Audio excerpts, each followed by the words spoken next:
"My mother is dying, and I have no way home," she cried, standing alone beneath the cold rain outside a nearly empty bus station. Her hands trembled around a dying phone, her clothes soaked through, and tears mixed with the water running down her face. She had called every person she knew, but nobody had answered. Then a tired single father walking toward his old car stopped beside her. He had only enough money left to get himself and his little daughter home. He had no idea who the woman standing in front of him really was, but when he heard the words, "Please, I just need to get to my mother before it's too late," something inside him refused to let him walk away. He looked at his daughter sitting inside the car, then back at the crying stranger, and quietly said, "Come with us." Before we continue, if you believe that one act of kindness can change someone's entire life, please like this video, share it with someone who believes in second chances, leave a comment, and subscribe to SoulTales for more emotional stories about kindness, family, and unexpected miracles. Daniel had learned years ago that life did not always give people what they deserved. At 36, he was raising his 7-year-old daughter Lily alone after losing his wife to an illness that had left their family broken. Daniel worked as a maintenance engineer at a small manufacturing company, earning just enough to keep food on the table, pay the rent, and make sure Lily had clean clothes and school supplies. He drove an old silver car that made strange noises whenever he turned the steering wheel, but he kept repairing it because replacing it was impossible. That evening, he had picked Lily up from school after working an exhausting shift.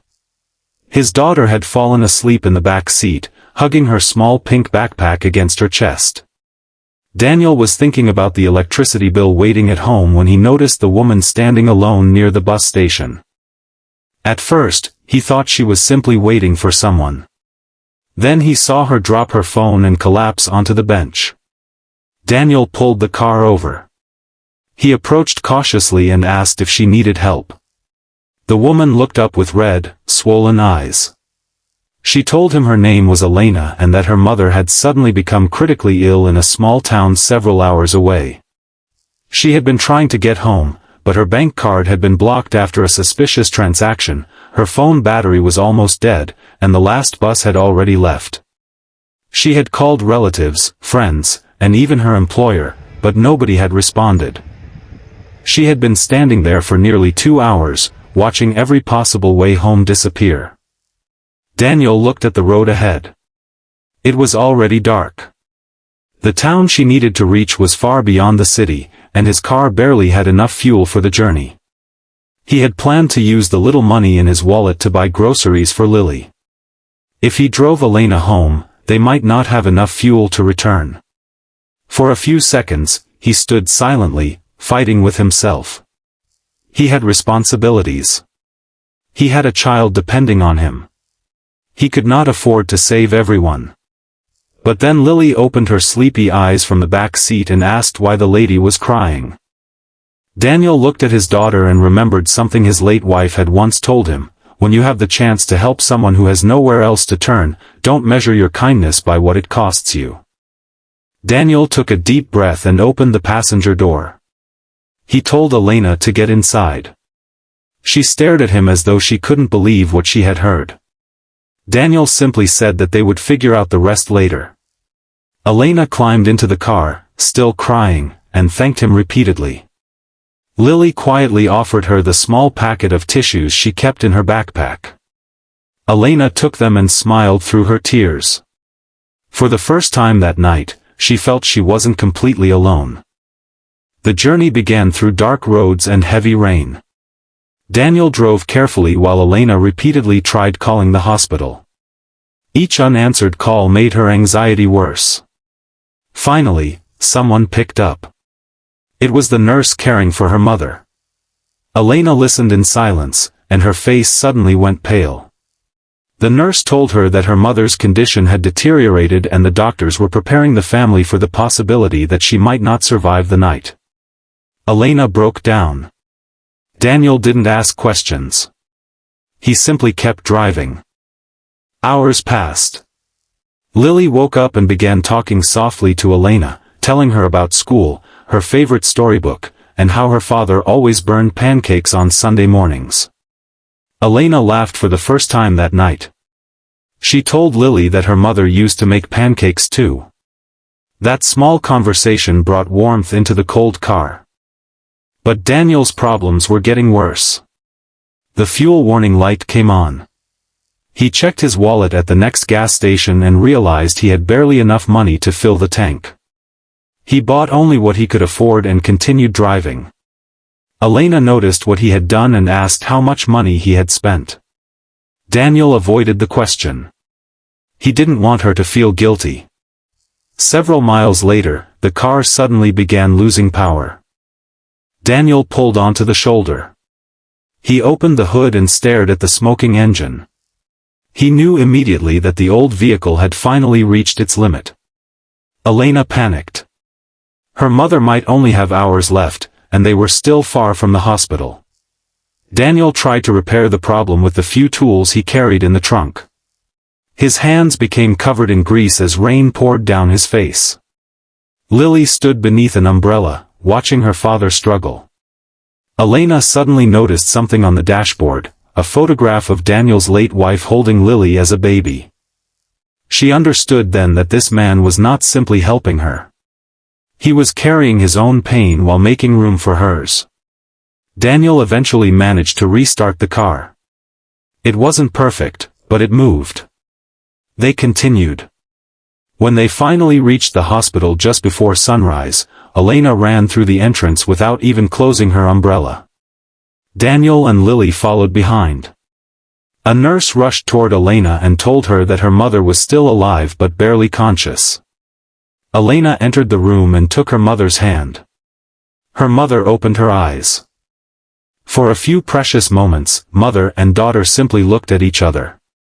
Elena cried as she told her mother she had made it. Her mother weakly asked how she got there. Elena looked toward the doorway where Daniel stood holding Lily's hand. She whispered that a stranger had brought her home. Daniel tried to leave quietly.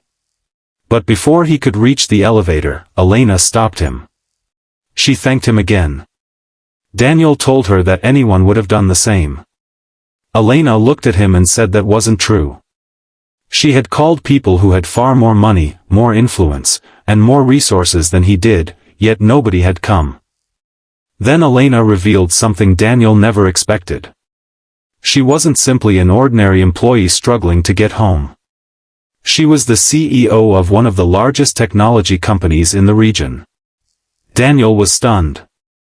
Elena explained that she had intentionally kept her identity private while visiting a small branch office because she wanted to understand the lives of ordinary employees without executives surrounding her.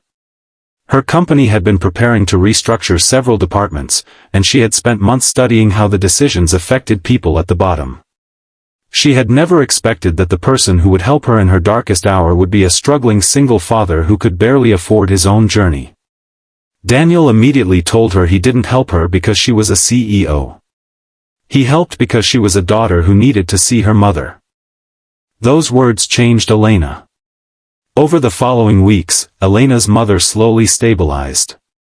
Daniel returned to his ordinary life, expecting nothing. But one morning, his manager called him into the office and told him that the company had been acquired by a new investment group. Daniel feared layoffs. Instead, he was offered a new engineering position with better pay, health insurance, and flexible hours so he could spend more time with Lily. Daniel refused to believe it was connected to Elena. Until he received a letter from her. She told him she hadn't given him the job as a reward.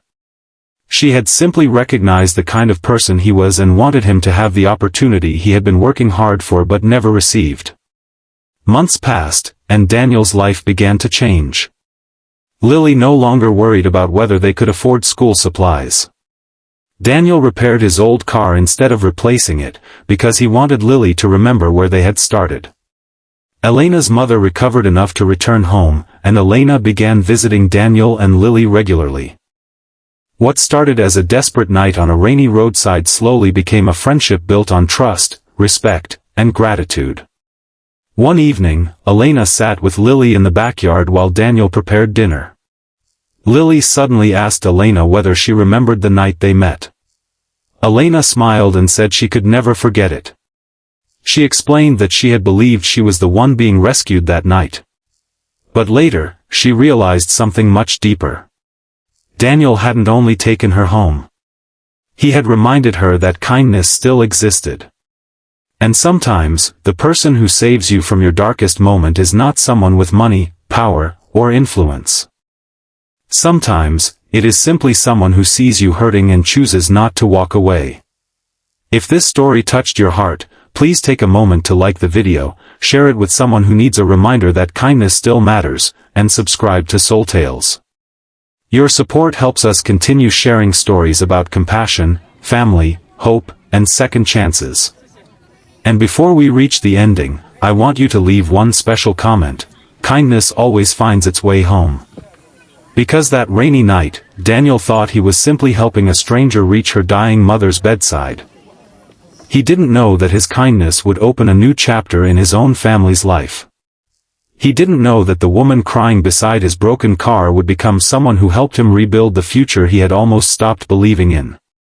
And he certainly didn't know that sometimes, when life gives you a chance to help someone else find their way home, it may secretly be leading you toward a home of your own.